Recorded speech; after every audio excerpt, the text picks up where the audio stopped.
사이 같은 정치 분석으로 낡은 정치 관행에 돌직구를 던지고 현 정치가 나아가야 할 바른 방향을 모색하는 시간. 사이다 정치 토크 김병민의 사정 지금 시작하겠습니다. 먼저 오늘 저와 함께 시원한 사이다 토크를 해주실 패널 여러분들을 소개하겠습니다.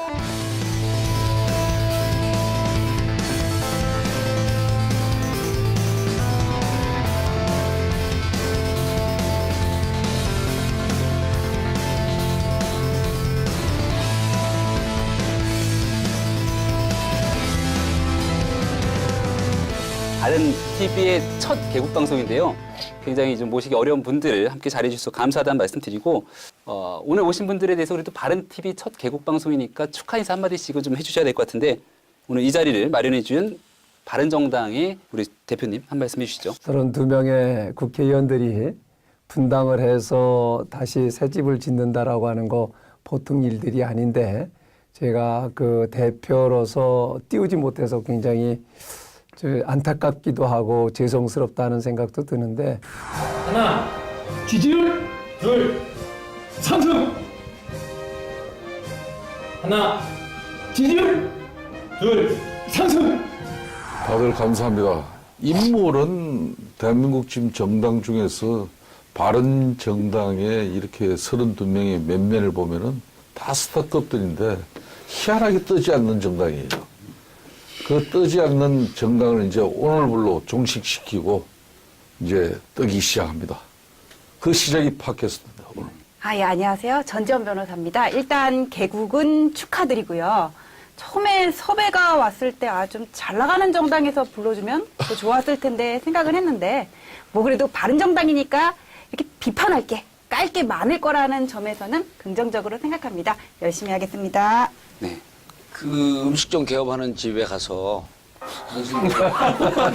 당신들을 한 서너 명 모여서 동업을 하는 거예요. 야심차게 나왔는데 뭐 자본도 부족하고 손님도 안 올 것 같으니까 오픈하는 집에 가서 야 이거 언제 멸망할까? 자기들끼리 안 조금 논의하고 있어요. 어떻게 개업하는 집에서 소멸 주제를 따지냐고. 난 이해가 안 되는 거야 이게. 바른방송국을 저희들이 개국을 하면서 고민을 많이 했어요. 어디까지 우리가 깔 건가, 어디까지 보여줄 수가 있는가 하는 건데 아마 우리 당사 들어보시면서 느끼셨겠지만은 바른정당에는 당 대표실이 없어요. 아예 두질 않았습니다. 들어오자마자 그냥 카페테리아 같이 광장을 만들어 놓고 지금 국민과 소통을 하고 있는데 향후에 이 방송이 좀 더 자리를 잡으면 실질적으로 그 국민들과 직접 소통하는 것도 방송을 내보내려고 합니다. 그런데 사실상 신당 창당하면은 없는 살림에 돈 엄청나게 많이 들어가는데 하여튼 우리 정 대표께서 이 팟캐스트 사실상 이게 이제 바른 정당의 심볼로 상징으로 가자고 그렇게 해가지고 지금 이걸 제일 먼저 만드는 거예요. 이거. 그래서 막 근데 이게 완전 본전도 뽑아야 되고 좀 제대로 돼야 되는데. 총장님 이게 예쁜 그림만 하려고 막 이래 하지 그래. 말고 그럼 거칠어도 맞습니다. 날 것을 이렇게 내보내고 그러면 이게 이제 이 청취자들이나 시청자들이 너무나 정확하게 합니다. 네. 그리고 그러니까 팟캐스트 역사가 지금 한 5, 6년 됐잖아요, 우리나라에서. 그리고 지난 4개월 동안 광장에서 촛불로 이미 민주주의 교육을 받은 이 시민들이 많기 때문에 이 양반들이 정말 진정성 있게 하는구나. 이걸 난 금방 할 거라고 봐요. 여기 봉주 도사를 모신 것도 봉도사입니다. 그러니까 우리 바른정당에서도 전직 국회의장이나 네. 총리를 처음으로 모시자 그랬는데 그건 아니다. 그거는 기존 인식의 틀을 깨어나지 못하고 그러네요. 잘하셨어요. 바꿔내지 못한다 그래가지고 모셨어요. 그러면 그러니까 뭐 정청래 의원 아시죠? 예. 정청래가 이제 그 팟캐스트의 어머니예요. 마더 오브 팟캐스트. 네. 김어준이가 팟캐스트의 아버지예요. Father of 팟캐스트. 할아버지세요? Godfather.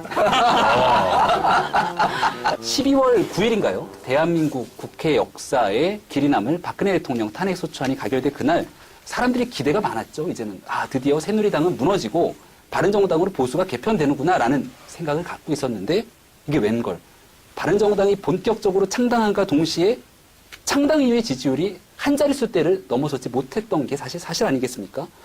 이러다 보니까 세간에 있는 사람들 입장에서는 이거 이러다 바른정당 소멸하는 거 아니야라는 위기감이 있는데 여기에 대해서 허심탄회한 논의를 했으면 좋겠습니다. 사실 이제 밖에 있는 우리 외부자들 얘기를 듣는 게 더 중요한데 그렇습니다. 이제 저는 개인적으로 정말 기대를 좀 했어요. 기대를 좀 하고 아쉬운 건 이런 게 좀 아쉽더라고요. 일단 그때 나왔으면 물론 정치와 정당은 바로 임박한 대통령 선거라고 하는 걸 포기할 수는 없지만 좀 멀리 보고 담대하게 가려고 하는 그 마음가짐. 그러니까 이제 풍찬 노숙을 하기로 하고 나왔는데 여전히 너무 금수저 정당인 거야 여기가. 예? 내 이야기 다 원해야지. 그러니까 아니 혼자 흑수저 같아 보니까 우리. 아니, 나는 솔직하게 말로 대한민국 국회의원 300명 중에 옛날에 70년, 80년대 그 중동 건설 현장에서 건설 노동자로 일한 국회의원 있으면 나와보라고. 감옥은 안 갔다 와봤잖아요. 다른 분들도 이게 그러니까 눈물 젖은 빵을 먹을 준비가 되어 있고 정말 이거를 쇼라도 하면서 이 좀 불쌍한 모습도 하고 자 이번에 혹시 대선에 열심히 하지만 지더라도 우리는 보수의 적자임을 하면서 가겠다라고 하는 이 비전이 있었으면 20대, 30대, 40대의 젊은 층에서 보수 지지하는 친구들이 있잖아요. 그리고 여전히 중도층도 있는데 뭐 하겠다는 거지? 그러니까 그런데다가 또 이제 난 개인적으로 좀 불만인 게 나중에 전략적으로 혹시 단일화 쪽으로 가는 한이 있더라도 바른정당이 주도권을 갖고 가느냐 아니면 저쪽에 끌려가느냐 하는데 딱 보는 모습은 끌려가는 거고 저 사람들이 왜 나왔지? 그 유모시기 그 아저씨는 왜 그 단일화 한다고 미리 얘기를 해버리지? 전략도 다 노출시켜. 눈물 젖은 빵을 먹을 준비도 안 돼 있어. 그 어느 누가 여기다가 지지를 보내겠냐고요. 지금 정확하게 두 가지를 다 정확하게 짚었어요. 지금 이제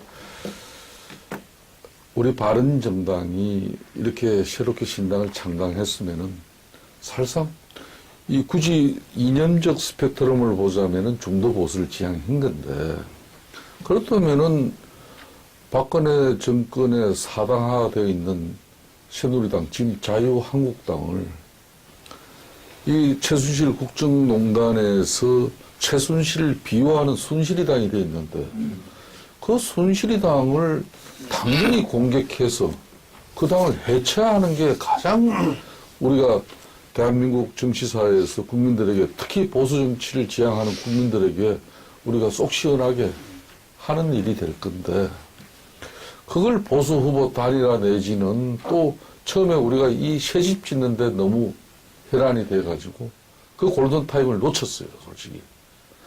한쪽에서는 새집을 짓는 여러 가지 역할과 노력을 하는 것이고 한쪽에는 새누리당을 국민들에게 심판받는 그런 한마디로 싸움을 했어야 되는데 결론은 그걸 더불어민주당보다 더 세게 싸웠었어요. 왜냐하면 우리는 한 집에 있다가 잘못했습니다, 우리가. 그럼 우리는 잘못한 거대로 통렬히 반성을 하면서 반성과 보수를 세우려고 하는, 그리고 반성과 비판은 모두가 동시에 갔었어야 되는 거거든요. 그러니까 비판할 때마다 욕했을 거예요, 아마 국민들이. 뭘 잘했다고 니들이 비판이냐. 그럼 거기서 반성하면서 이렇게 잘못했기 때문에 보수의 세계치를 이렇게 세우려고 합니다. 우리가 밉더라도 우리 한번 믿어주세요 하면서 반성의 모두가 있었는데 나와보니까 여전히 정권 잡으려고 하는 공학적 집단으로밖에 안 보이는 거예요.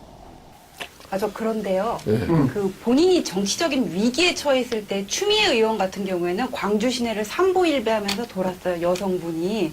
그리고 천막당사 때까지만 해도 뭔가 절박함이 보였거든요. 한나라당에서. 그런데 제가 보기에는 지금 대부분 다선 의원들이시고 지역구에서 기반을 상당히 닦아 놓으셨고 이번 대선 안 되더라도 다음 총선에서 분명히 대부분 또 되실 거예요. 그러니까 뭔가 이런 절박함이 덜한 거 아닌가 솔직히 그런 생각이 들거든요. 오늘 우리 깨져야 돼요. 이 정도 깨질 거 아닌데요. 이거로 깨질 거예요. 지금 100분의 1이야. 처음에 이 분당을 해갖고 나올 때의 과정이 정말 어렵더라고요. 한 분 한 분 설득하고 경험을 안 해봤잖아요. 우리가 왜 분당까지 하면서 이 풍찬 노숙하겠다고 이 찬바람을 맞으면서 나왔는가 하는 것에 대한 확실한 우리 그 확인이 없었다. 이 공감대를 만드는데 우리 나온 사람들끼리 공감대를 만드는데 실패한 측면이 없지 않아 있다.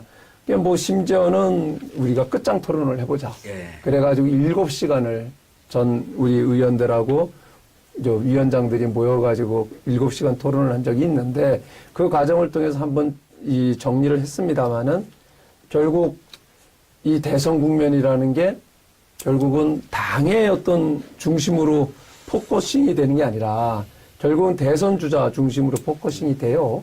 그러다 보니까 대선 주자들은 자기 전략을 가지고 캠페인을 하게 되잖아요. 그러니까 그 사람들이 얘기하는 것이 곧 당의 당론 같이, 그러니까 왜 당론이 왔다 갔다 하느냐, 이런 이제 오해도 많이 받고 그러는데 참 어렵습니다. 그렇지만 저는 지금 뭐 여러분들께서 주신 그 뼈아픈 얘기들 다 인정합니다.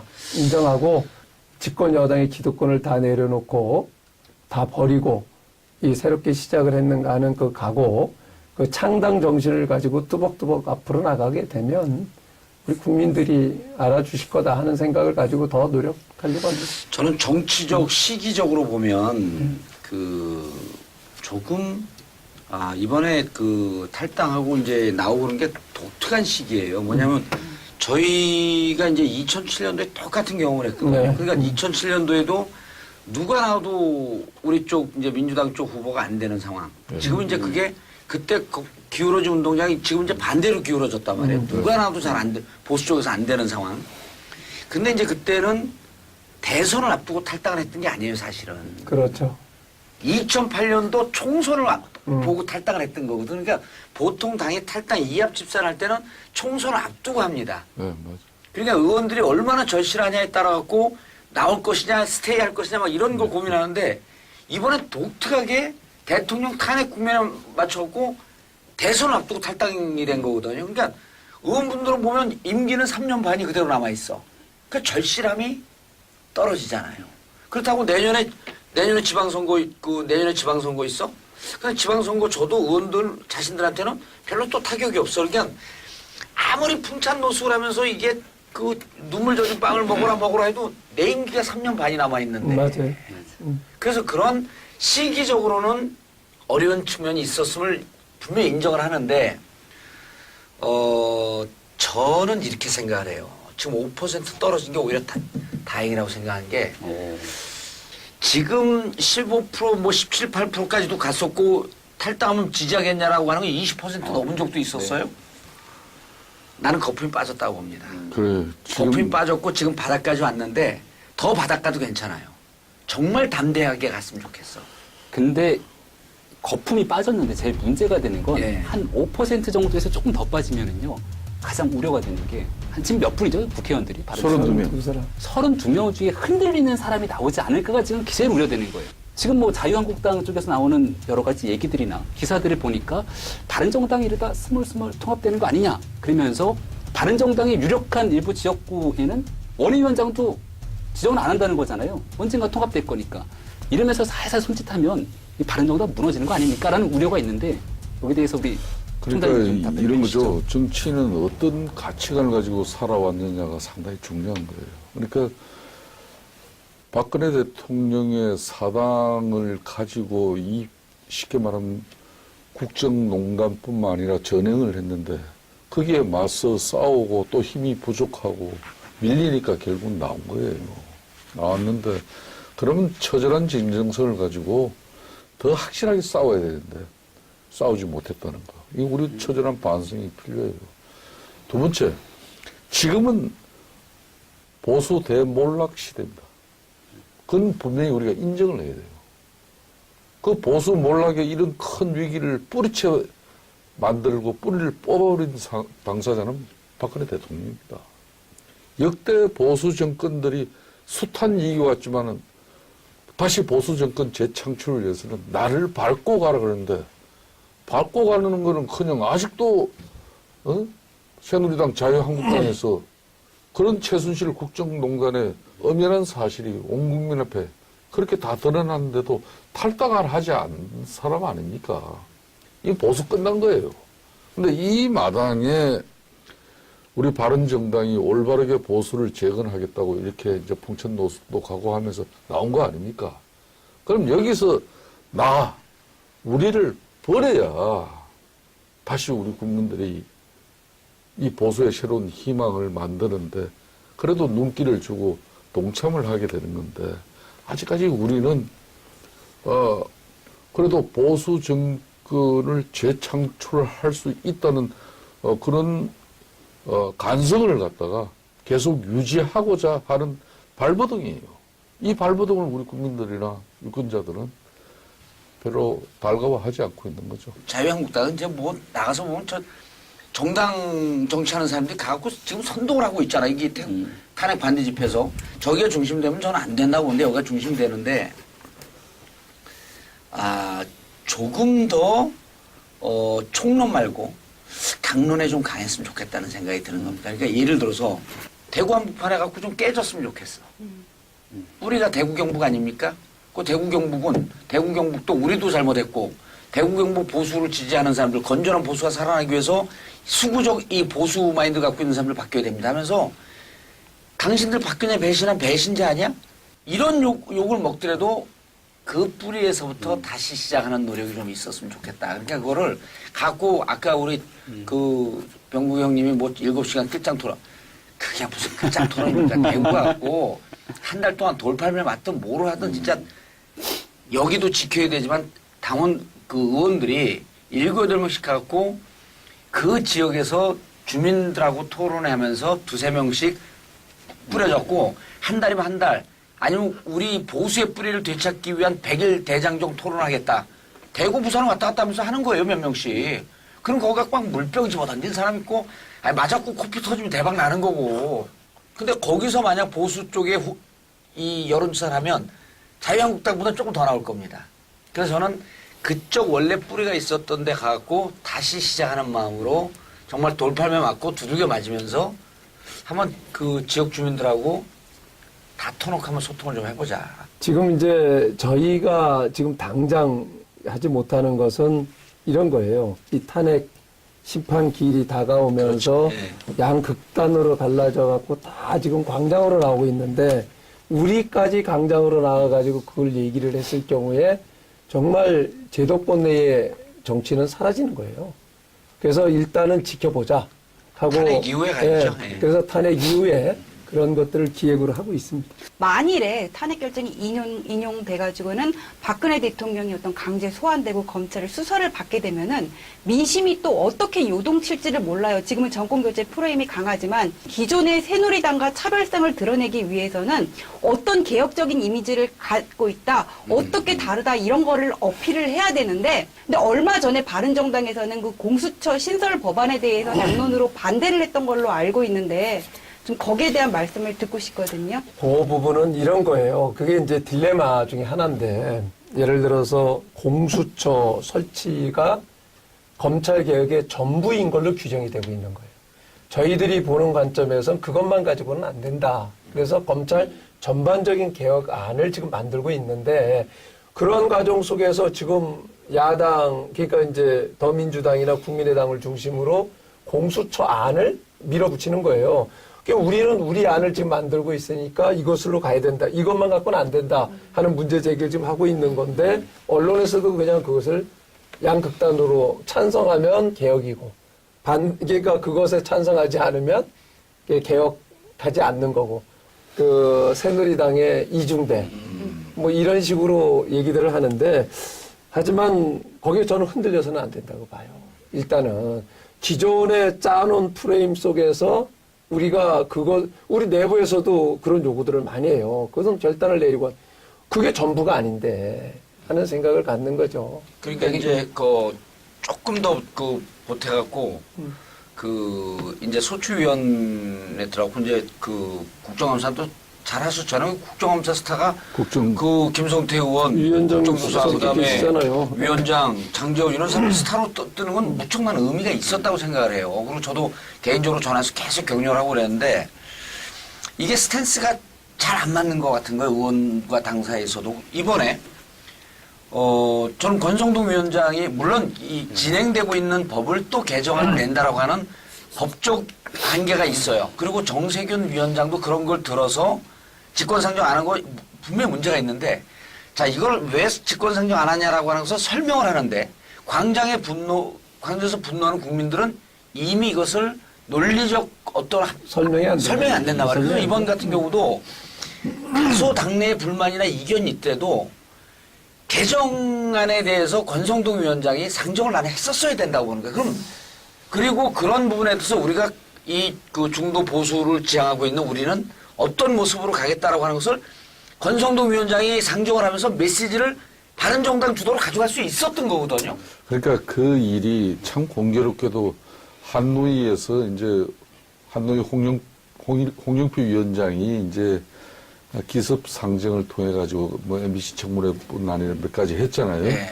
그래가지고 또 한 4일 동안 국회가 공전되고 파행가면서 교섭단체 대표 간의 합의가 간사 간 협의 없이 상임위 일정이나 또 법안 처리하지 않는다. 이렇게 금방 합의문이 나왔어요. 그 상황에서 우리 당도 우리 당도 정말 큰 고민을 했었어요. 하지만 권성동 위원장이 그럼에도 불구하고 좀 전략적인 판단을 했더라면 하는 그런 상당한 아쉬움이 있죠. 이번엔 저는 만약 그걸 했었으면 네. 저래서 바른정당이 탈당의 명분과 합리성이 있겠구나. 이런 거죠. 지금 안희정 지사의 네. 그런 대연정론. 나는 이거는 정말 이번에 야권이 뭐 이 조기 대선판에서 확실히 정권을 가지겠다는 확고한 난 의지의 표출이라고 봐요. 아니 안희정이 누굽니까? 사실상 이 대연정론은 우리가 들고 나와도 모자랄 판인데 그걸 30% 넘는 문재인 두고 또 20 몇 프로 따라가던 안희정이 대연정론을 가지고 비록 지지율은 빠지지만은 벌써 이 이슈는 민주당이 먹어버린 거예요. 안희정 지사 얘기를 했으니까 말인데 이게 진정한 용기입니다, 그런 게. 그러니까 사실상 바른정당의 지지율이 추락하기 시작하는 시점과 안희정 지사의 지지율이 상승하는 시점이 묘하게 겹쳐요. 네. 그렇죠. 골든크로스가 거기서 같이 나오죠. 가장 뼈아픈 대목이요. 네. 이 여론조사 수치를 보게 되면 바른정당에 있는 지지자들 중에서도 오히려 바른정당의 더 후보보다 높아요. 안희정 지사에 대한 지지율이 더 높은 이런 역설적인 상황이 오는데 세간이 갖고 있는 관심이 두 가지입니다. 유승민 후보가 얘기했던 것처럼 범보수 단일화로 갈 거냐 아니면 남경필 지사가 얘기하는 것처럼 범보수 단일화는 무슨 얼어 죽을 범보수 단일화냐. 국정농단 세력과는 손을 확실하게 끊고 과거 이제 반기문 전 총장에 대한 기대였지만 제3지대에서 개헌의 고리로 세게 빅텐트를 한번 치자라고 하는 두 가지 고리가 있을 건데 사람들은 여전히 좀 고민하는 것 같아요. 바른정당이 과연 어떤 길로 갈 것인가? 여기에 대한 선택지를 갖고 강론 다 떠나서 일단은 이번 대통령 선거판에 유권자들의 마음이 갈릴 것 같은데 요 논의를 갖고 좀 이야기를 했으면 좋겠다는 생각이 듭니다. 우리 아주 총장님이 먼저 좀 말씀해 주시겠어요? 우리 김병민 사회자 잘못인데. 이렇게 당당겨줘야 돼. 이제.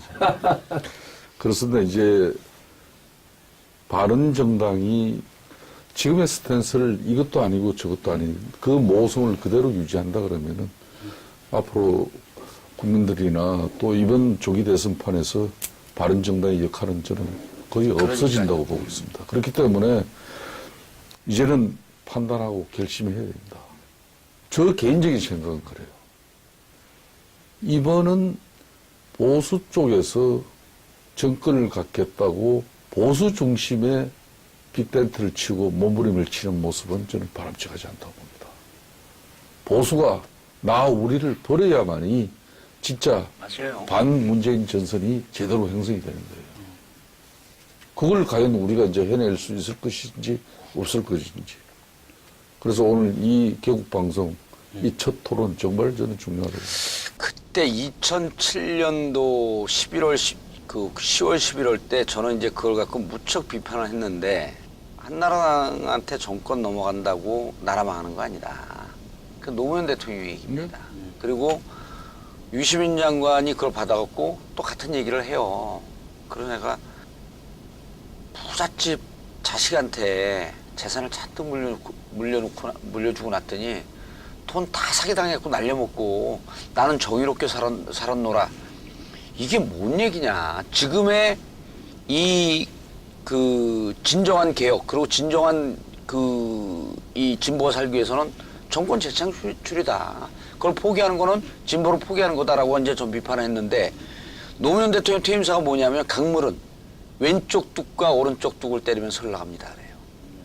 그러니까 이제 우리가 평상시에 새는 좌우의 날개로 날아야 된다. 이제 이런 얘기를 하잖아요. 그런데 사실 대한민국 정치가 이게 많이 이제 왜곡되고 그렇고 우리가 집고 나면 죽었다 깨어나도 이거 너무 안 된다고 그러는데 이번에 그 트럼프 때도 트럼프가 후보가 되는 과정에서 공화당이 정말 합리적이고 건전한 그 보수 세력은 공화당의 중심은 이번에 우리 뜻대로 대통령 되는 거 포기한다.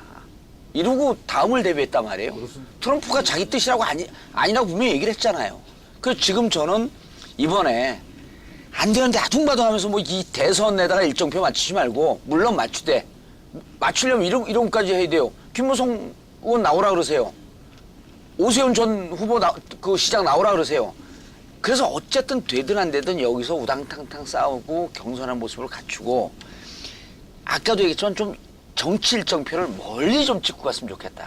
결국은 우리 중심으로 보수가 간다라고 하는 이 좀 자신감을 갖고 갔으면 좋겠다. 그러니까 실제 보시기에 그러면 현재 바른정당에 존재하는 2명의 후보로는 부족하다고 보시는 건가요? 2명 따로 국밥 아니에요. 그리고 지금 이제 말씀하신 보수 대연합이냐, 그렇지 않으면은 그 보수뿐만이 아니라 반문전선을 펼 거냐, 이제 이렇게 빅텐트를 칠 거냐 하는 얘기들인데 저는 이렇게 생각을 해요. 우리 그 정봉주 의원 말씀하셨던 대로 지금 그 좌우 이게 이제 건전하게 진보와 보수가 존재하지 못하게 되면은 결국은 존재하는 것은 패권만 존재를 하게 돼요. 그래서 저는 이번 선거에서는 그 패권을 강화하는 쪽으로 가면 안 된다. 또 패권이 되살아나는 쪽으로 가서는 안 된다. 저는 이런 생각을 가지고 지금 말씀하신 대로 뭐 어렵습니다. 여러 가지 어렵지만은 그 우리나라 정당사를 보면 대부분이 다 지역 중심, 인물 중심 이렇게 창당들을 했어요. 그러나 지금 우리 바른정당은 인물 중심 정당도 아니고 지역 중심 정당도 아니고 가치를 중심으로 그것도 보수가 한다고 하니까 지금 말씀하신 대로 그러면서 색깔이 드러나지 않아요.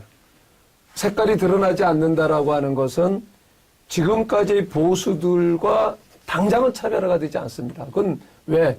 어떻게 실천할 거냐 하는 문제와 직결이 되는 거예요. 과거 새누리당이 정강정책이 잘못돼서 보수가 아니다. 거기는 뭐 극우 세력이다, 수구 세력이다 이러는 게 아니라 결국은 좋은 말들을 갖다가 다 만들어 놓고 실천하지 않는 거예요. 그러니까 실천하는 과정이 하루아침에 보여줄 수는 없는 거예요. 말로는 하루아침에 보여줄 수가 있어요. 그래서 지금 하나하나 한 단계 한 단계 단계를 밟고 가는 게 쉬운 일은 아니지만 뚜벅뚜벅 가겠다 하는 것에 대해서는 끊임없이 저희들이 담금질을 해야 된다 이렇게 생각을 합니다. 네, 지역 중심이나 인물 중심이 아니라 가치 중심을 말씀하셨는데 예. 사실 어떻게 보면은 그게 어떤 원론적인 순진한 얘기일 수도 있는 게 지역적인 뒷받침이 없고 나서는 우리나라에선 정당하기 힘들어요. 그리고 인물이 없지는 집권당이 되기가 어려워요. 근데 진짜 이렇게 가치 중심의 어떤 정당을 표방하셨으면은 앞으로 뭐 자유한국당이 됐던 국민의당이랑 됐든 어떻게 연대를 해보고 뭐 권력을 공유해보려고 하실 게 아니라 정봉주 의원님 말씀하신 것처럼 차라리 그냥 바른정당 내에서 경선 치르고 안 되더라도 거기서 후보를 내가지고 한번 해보시는 게 나을 것 같아요. 어떤 실험 무대로 그렇죠, 삼는 게 생각이에요. 훨씬 나으실 것 같다는 생각이 근데 지금 상황은요. 사실상 작년 4.13 총선은 우리 국민들이 대한민국의 국가 권력 구조나 정치를 이제 변해시켜야 됐다는 그 서막을 알린 겁니다. 그래서 이제 국민의당이 이런 진보 보수의 어떤 그런 진영 프레임 가지고 묵고 살았던 이 두 세력들 뭐 더 이상 이제 묵인하지 않겠다는 거거든요. 자, 누가 박근혜 대통령 이 탄핵 정국이 만들어질 거라고 누가 알았습니까? 그렇죠. 이건 오로지 국민들, 대중들만 아는 거예요. 그러면 이번 조기 대선판은 대연정 시대에 한마디로 저는 기결이라고 봅니다. 그러니까 절대 누가 이번에 정권을 잡더라도 실질적인 연정을 이뤄내지 못하면은 대한민국 국가 운영 절대 되질 않습니다. 그렇기 때문에 이제 우리 국민들의 유권자들의 정서라는 것은 보수 진보의 어떤 뻘엠에 갇힌 그 논쟁에서의 뭐 사람을 쳐다보고 이거 아니라고 봅니다. 협력과 또 협조, 실사구시적인 이 실용주의적 한마디로 정치, 국가와 운영 이런 걸 아마 우리 국민들이 요구할 거예요. 근데 당론으로 지금 대선 전 개헌을 채택하신 걸로 알고 그 개헌안 내용에는 통치 구조로서 이원 집정부제가 들어가 있는 걸로 아는데 그럼 이것도 지금 말씀하신 대연정론과 같은 선상에서 이해를 하면 돼요? 예, 그렇습니다. 이제 그게 굉장히 중요한데요. 지금 현재 광장이 촛불과 깃발로 나뉘어져 가지고 지금 극한 대립을 하고 있어요. 우리 그 정치판은 지금 사당 체제예요. 여기에서 지금 그대로 제왕적 대통령제 하에서 어느 대통령이 탄생을 했다. 과연 힘은 있는데 일은 아무것도 안 되는 거예요. 뭐 박근혜 대통령도 역시 마찬가지였죠. 막강한 힘을 가지고 권력은 휘둘렀는데 일은 하나도 된 게 없어요. 이 구조하에서는 저는 아무것도 할 수가 없다. 광장에 그 촛불 깃발로 드러나고 있는 그 민심의 에너지를 우리 제도권 내에서 이것을 수용을 해서 정말 그 뜻을 귀결하는 길은 저는 개헌이다. 이렇게 봅니다. 근본적으로 이 체제 전환을 판을 바꿔줘야 된다. 이런 생각을 갖고 있어요. 그런데 그것도 참 쉬운 일은 아니에요. 지금 대선 국면으로 바로 전개되는 과정 속에서 대선 전에 과연 이 개헌이 되겠느냐 하는 부분인데 저는 뭐 우리 당이 집권하겠다. 이런 욕심을 갖는다라고 하는 것은 정말 그 염치 없는 일이다 이렇게 봐요. 그렇다라고 해서 대선 국면에서 당의 입장에서 그것에 최선을 다하지 않으면 안 되잖아요. 그러니까 최선은 다하되 우리가 궁극적으로 해야 될 것은 이 판을 바꾸는 데에 우리가 어떤 역할을 할 것인가가 첫 번째고 판을 바꾸지 못한다라고 하면 이번 대선 과정을 통해서 이 판을 바꿀 수 있는 구조, 그 환경을 어떻게 만들어 갈 건가. 그게 전제가 되는 것이 대연정이다. 이런 차원인 거죠. 지금 유일하게 지금 그 대통령 후보들 중에서 가장 유력한 문재인 후보 한 분만 반대를 하고 있어요. 그렇기 때문에 저는 이러한 분위기는 얼마든지 만들어갈 수가 있다라고 보고 저는 지금 다음 대통령은 자칫 잘못하면 연정하고 연합하지 않으면 어떤 결과가 가져오냐. 박근혜 대통령이 임명한 국무총리 장관들을 가지고 최소한 6개월 이상은 같이 가야 된다 하는 끔찍한 상황이 전개될 수가 있다 하는 겁니다. 지금 대권 노름, 대선 노름 여기에 급급할 게 아니라 정말 이러한 상황을 또 결국은 이러한 상황을 만든 것 중에 하나가 이 탄핵 국면 아닙니까?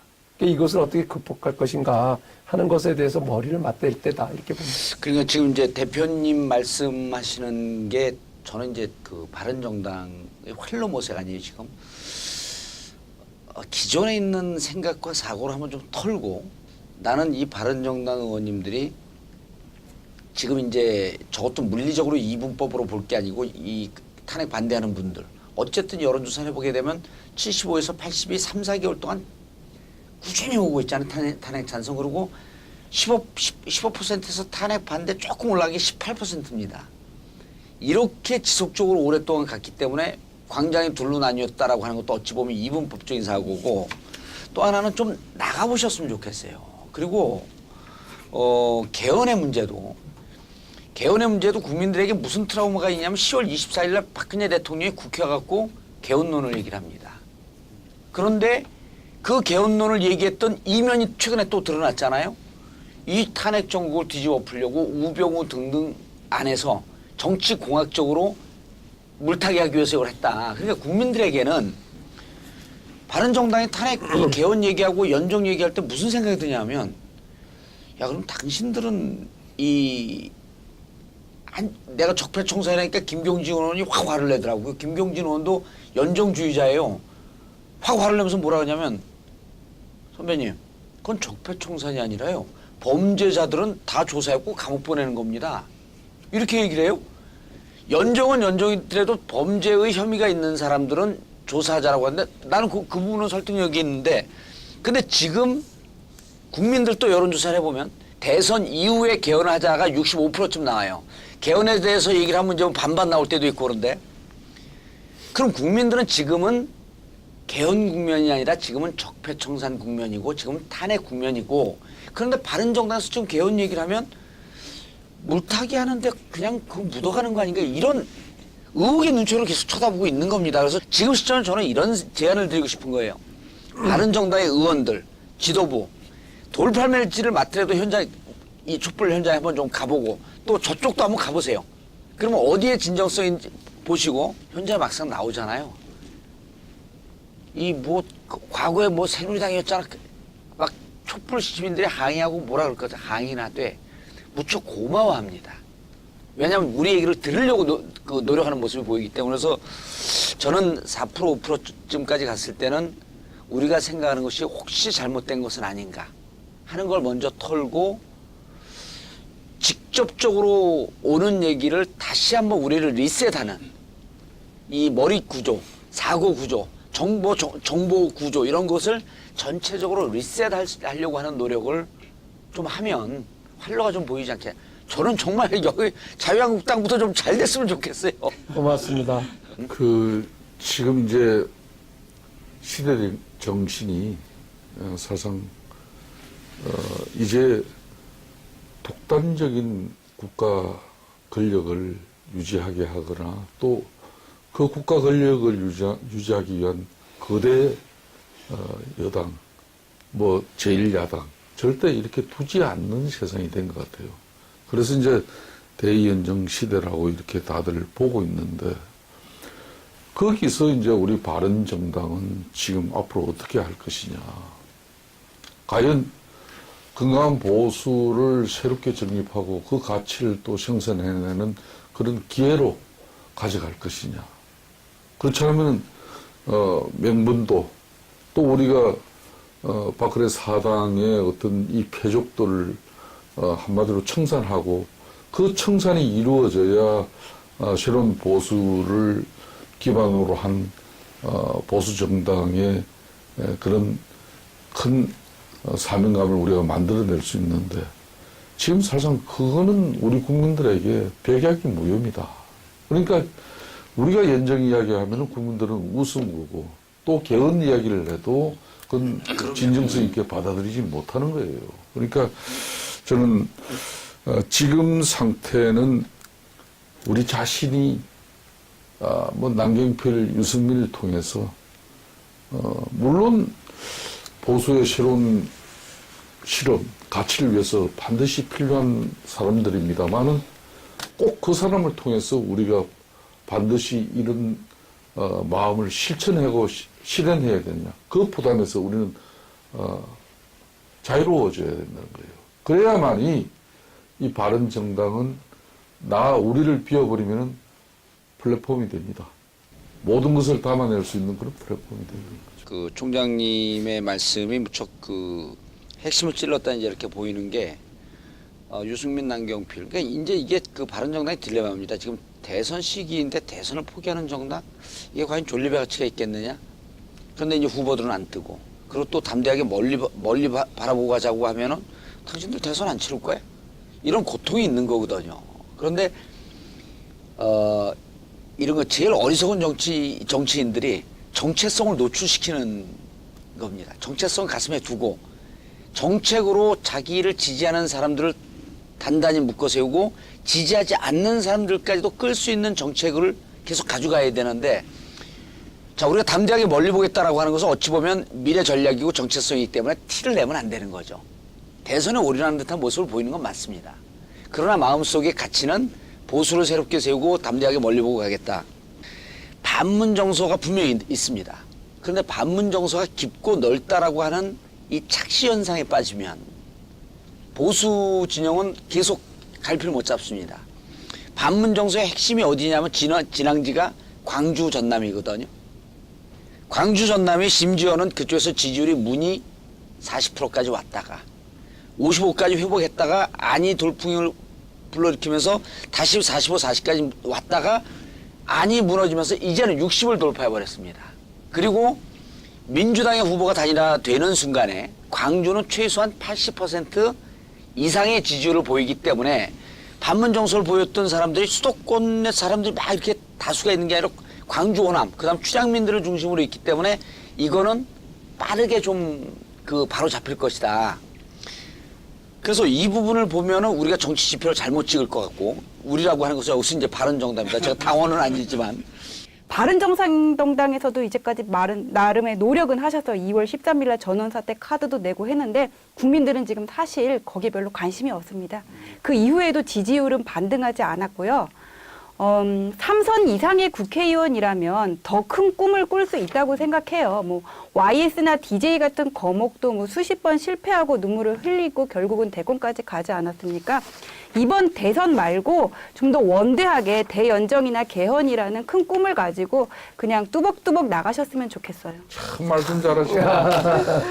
제일 사람들이 걱정했던 부분들이기도 하고 오늘의 주제이기도 했던 게, 그래서 이제 걱정하니까 지지율이 낮아지니까 결국은 새누리당, 지금 현재 자유한국당으로 흡수통합되는 거 아니냐라는 세간의 우려가 있었는데, 일단 현재로서는 스멀스멀 없어질 정당은 아니고 흡수통합된 확률은 굉장히 적다라는 생각이 드는데요. 어차피 또 이제 대통령 선거가 앞에 목전에 두고 있고, 최근 들어서 갑작스럽게 떠오르는 후보가 한 명 생기지 않았습니까? 자유한국당이 홍트럼프, 홍테르테라고 불리는 홍준표 지사의 갑작스러운 부상에 따라 갖고 이게 바른정당에 미치는 영향도 적지는 않을 것 같다는 생각이 듭니다. 만약에 홍준표 지사가 양박이라고 하는 양아치 친박이라고 본인이 얘기하셨으니까 양박을 제거하고 본인이 보수 주자로 우뚝 선다고 갔는데 갑자기 사람들이 보수 표심이 거기로 쑥 가버리면 이 바른정당 그때서 또 샌드위치처럼 이 어려운 신세가 되는 거 아니냐라는 이런 의구심이 좀 있는데, 여기에 대해서 홍준표 지사의 가능성에 대해서 저희가 짧게 한번 토론해보고 오늘의 얘기를 좀 정리하면 어떨까 싶습니다. 지금 상태로 그 양박이 소멸될 가능성은 거의 없다고 봅니다. 그는 홍준표 지사를 아니라 그 홍 지사보다 더한 몇 배의 능력을 가진 사람이 나서도 그거 어려워요. 그렇기 때문에 현재 자유한국당은 양박에 의해서 완전히 장악당한 상태입니다. 그걸 임명진 목사도 사실상 그 양박들 등에 올라타서 지금 당대표 폼 잡는 그 정치 노름하고 있는 그 이상 이하도 아닙니다. 그렇기 때문에 저희 바른정당은 그런 홍 지사 영향이 또 일희일비하는, 이미 우리는 너무 큰 한마디로 경험을 했어요. 반기문 전 총장의 사실상 올인해서 모든 것을 지금 다 버렸잖아요.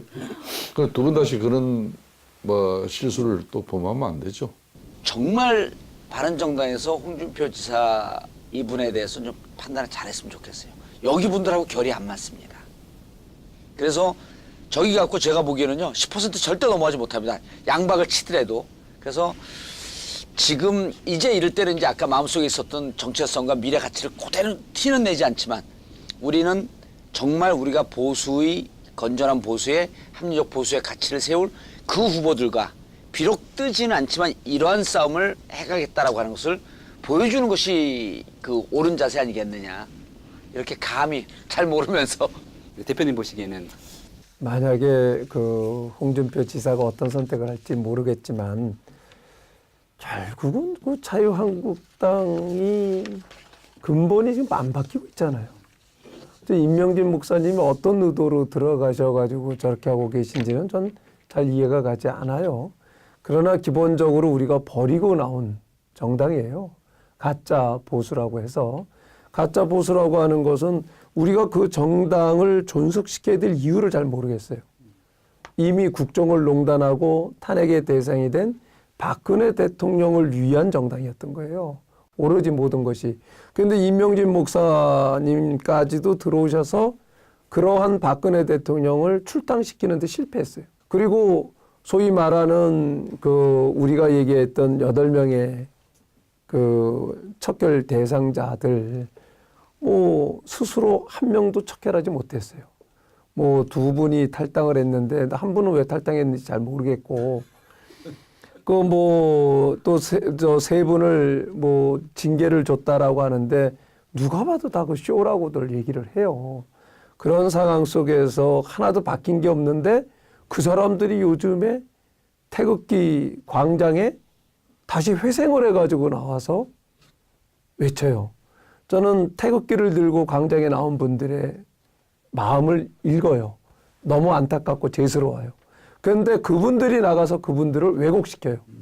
저는 참 안타깝게 그지없는데 끝까지 정말 보수를 괴멸시키는데 앞장을 쓰는구나 하는 생각이 드는데, 만약에 홍준표 지사께서 그런 선택을 하셔서 거기에 얹혀서 간다라고 하면 저는 결국 국민적 심판을 받을 거다 이렇게 판단을 하고요. 한번 두고 봐야죠. 네, 오늘의 주제가 바른정당은 소멸할 것이냐라는 얘기를 우리가 쭉 이야기를 나눴는데요. 솔직하게 소멸할 것인지 아닐 것인지에 대해서 이야기를 좀 해줬으면 좋겠습니다. 정치를 하는데 깡다구라고 하는 측면에서 너무 약한 거야, 여기가. 정치적 결기, 강단, 진짜 한 명이 남을 때까지 내가 이 여의도 바닥에서 풍찬 노섬에서 죽을 때까지 난 버티겠다.